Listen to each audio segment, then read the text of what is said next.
قل يا عبادي الذين أسرفوا على أنفسهم لا تقنطوا من رحمة الله. Apakah boleh seorang salafi turut serta dalam pesta demokrasi? Karena ada oknum ustadz salafi mengatakan jika kita golput maka kita akan mempertanggungjawabkan di akhirat. Naudzubillah. Kebalik ya. Justru kalau kita ikut andil di dalam cara pemilihan yang tidak syar'i, itu yang akan dipertanyakan oleh Allah di akhirat kelak. Bukan malah ketika golput nanti dipertanyakan sama Allah, enggak, itu yang sudah benar.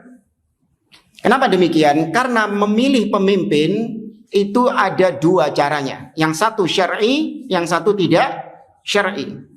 Yang syar'i adalah yaitu yang pertama dengan cara istikhlaf. Pemimpin yang sudah ada menunjuk pemimpin setelahnya, atau yang dikenal dengan istilah waliyul ahd, putra mahkota. Itu syar'i. Seperti sistem yang ada di mana? Arab Saudi. Itu sistem yang syar'i.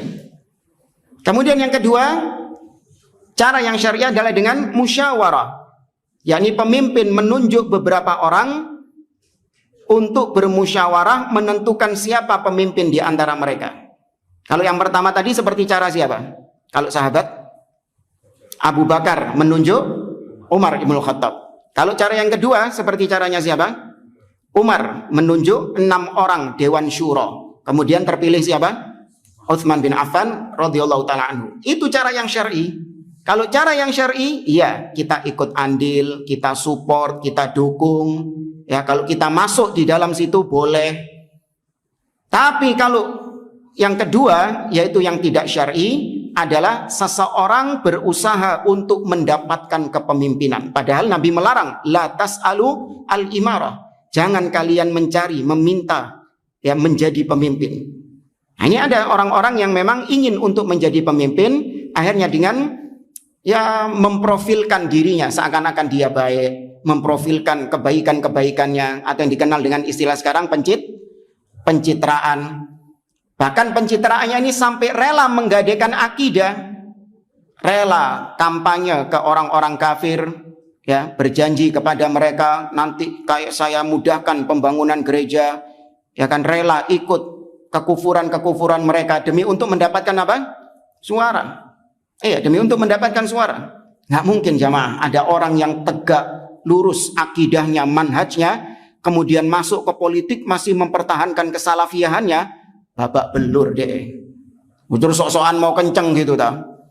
Ya kan? Caleg gitu, sok-sokan kenceng, salafi, di atas tauhid, anti kesyirikan loh. Anti syirik, anti bid'ah.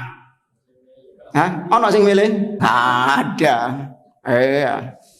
Terus gimana caranya? Ya sudah, berkamuflase dia. Nyaru jadi ahli bid'ah pisan. Untuk meraih apanya? Meraih suaranya. Karena mayoritas apa? Ahli bid'ah. Iya, pamane salafi wis sithik gak melok milih pisan.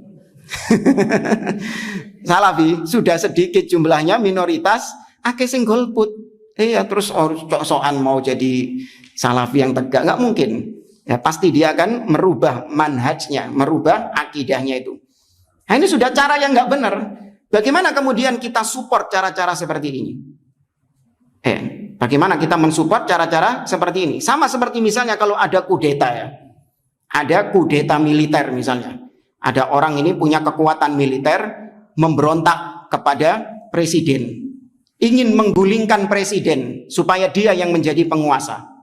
Kalau ada yang seperti itu, antum ikutan nggak? Hah? Kenapa nggak ikutan? Karena caranya nggak syar'i kan? Caranya nggak syar'i.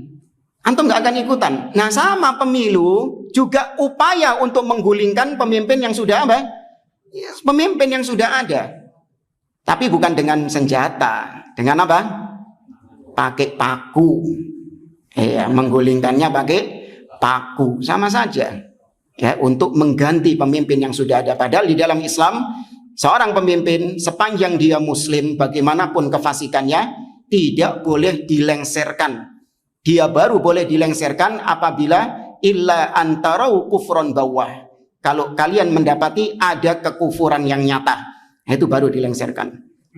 Tapi kan sistemnya memang 5 tahun ganti Ustadz. Ya itu memang karena sistemnya bukan sistem dari Islam. Ya, sistemnya itu berdasarkan suara terbanyak.